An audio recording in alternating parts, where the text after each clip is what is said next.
Knights and Spacefarers! This is internet personality Vangelus, and the primary Optimus Prime for Transfivmer's Premier Edition toy line is this brand new Voyager rendition of his newer body from Age of Extinction.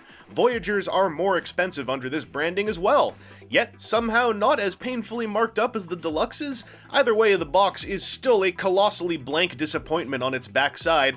There's still layers of flimsy whatnot holding him within. The instructions are still murkily, poorly contrasted trash.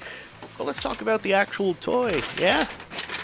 Optimus Prime's Western Star truck mode looks to be around about the right shape and the right primary colors. I am a friend of the metallic blue that's found not only in the paint, but the plastic as well. Unfortunately, paint applications for vehicle mode rather quickly disappear as you swing around to the rear end, with zero red and some rather ugly gray on the tail light section. Don't get me wrong, focusing on the blue and red flame patterns up front is the right decision to make as far as priorities, but the finely sculpted hubcaps, logos, and etc., they are calling out pretty loudly for some paint.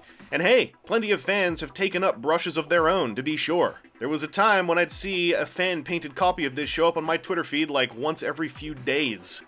Being the Voyager version of a character that they'd sure like to sell you as a leader class figure, this alt mode doesn't necessarily scale amazingly with other deluxes. But then, there's some mush amongst the deluxes themselves, so your mileage may vary. At least he rolls well, even with a sword slung underneath. The shield that's pegged onto his trailer hitch doesn't have any detrimental effect on that either, but it shouldn't. It's up there. The wheels are down there. If there's one major thing to highlight about the transformation of the Voyager version of the current movie Optimus, it's that it manages to integrate a hell of a lot more of the truck mode than 2014's leader class figure. Which is to say, the rear section doesn't just fold up like a big old backpack. There is still a backpack, but it folds up way the hell cleaner and tighter, though it does also allow for a bit of truck shell trickery on the three major surfaces of the cab. And that does mean the robot's upper body is mostly made of dedicated components that were hidden inside of a truck shell. But they managed to transform a decent amount nonetheless, rather than simply uncurling from a bisected fetal position. And, joy of joys, you get to swivel Optimus Prime's pecs. It's a great time to be alive. This attempt at the Knight-style movie Prime design ends up categorically cleaner than the last film's leader class release, with stronger proportions and a more heroic silhouette to boot. And that's almost entirely thanks to a better application of Prid-Viacon science. Voyager Knight Prime does shell away a lot of his truck mode, but he also compresses it enormously into his calves and backpack through tight parts-fold geometry. Given the almost truck partsless robot mode source design, I am feeling alright with the compromise on a mainline figure. What I don't feel as alright about is, well, I feel guilty saying this given all the lovely silver paint applications, but the paint feels wanting to me. Like, the silver is gorgeous, as are the shots of metallic blue in places like the forearms and collar, but the figure still somehow strikes me as bland, even if I try to get over the whole Premier Edition markup. I think a lot of that comes down to the head, strangely enough. It's a great sculpt, but a load of it is unpainted, and the giant sky blue triangles on the eyes are awful.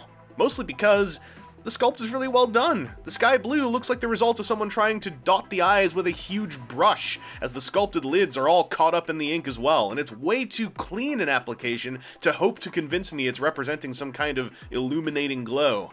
Optimus Prime's sword and shield also suffer from fairly bland paint applied to a very detailed sculpt, but they do mount on his body quite well. The shield pegs into either forearm, and the sword has a dedicated, angled sheath slot on Prime's back. It goes straight down into the area behind his legs, which sometimes feels a tad cluttered, but if I get uncomfortable, I just put the sword into his waiting fist hole to get all hack and slash in the name of freedom.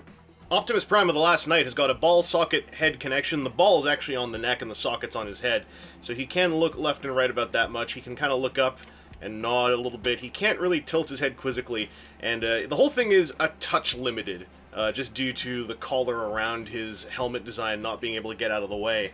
His arms can go forwards and backwards all happy-like. They can go all the way backwards. And his shoulder pauldrons can hinge up and down and swivel around on their own, which is kind of helpful when he's got stuff like the shield on one arm. You can get this thing to seat back a little bit and not bump against it as much. He's also got an elbow joint that goes, I think, a little bit past 90 degrees. There's a bicep swivel, and if you untransform his shoulder, it makes for a real darn good butterfly joint, as long as you don't look at him from a top angle. If you look at him from the front, I think this works pretty well, just for like a big backhand. As for his wrists, there's nothing. His waist, though, can swivel, partly thanks to the transformation. I almost wonder if the transformation was designed so that he could swivel his waist, because this helps a whole lot. And even if you have the sword stored away, you can still get some pretty good swivel before it starts bumping into his butt and his leg. As for those legs, they can kick really darn high. You can kick backwards, too, a little bit before stuff clashes together. And this stuff here is a bummer, because if you try to bend his knee, that's how far it goes. It's just a pin hinge. Is this one any tighter? That one's tighter. That is the best I can do, and that kind of sucks. There is a thigh swivel, and there is the ability to twist his feet around a little bit, but they tab in, and I think that they're a lot more stable tabbed in. So this guy's articulation is all right. From the waist up, it is definitely all right. From the waist down, it is sadly a bit limited. He looks good in the couple of stances his legs can assume. It's just that you're going to be doing, I think, a whole lot more of the work up here.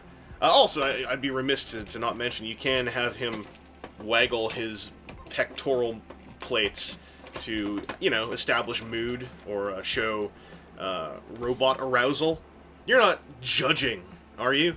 Because that would make you a judgy person.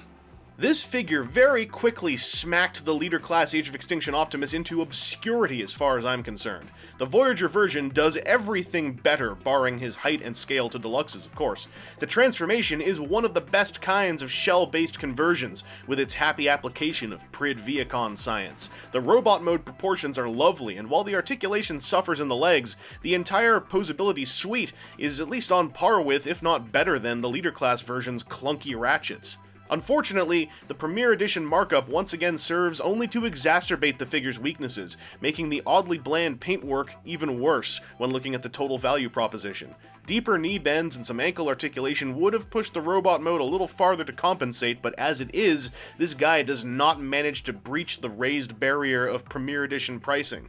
Absolutely make sure to wait for a sale before considering picking this figure up. Also, he doesn't have those, like, Ren Fair gauntlets and stuff that Optimus Prime grew at the end of Age of Extinction, but, like, I don't really care.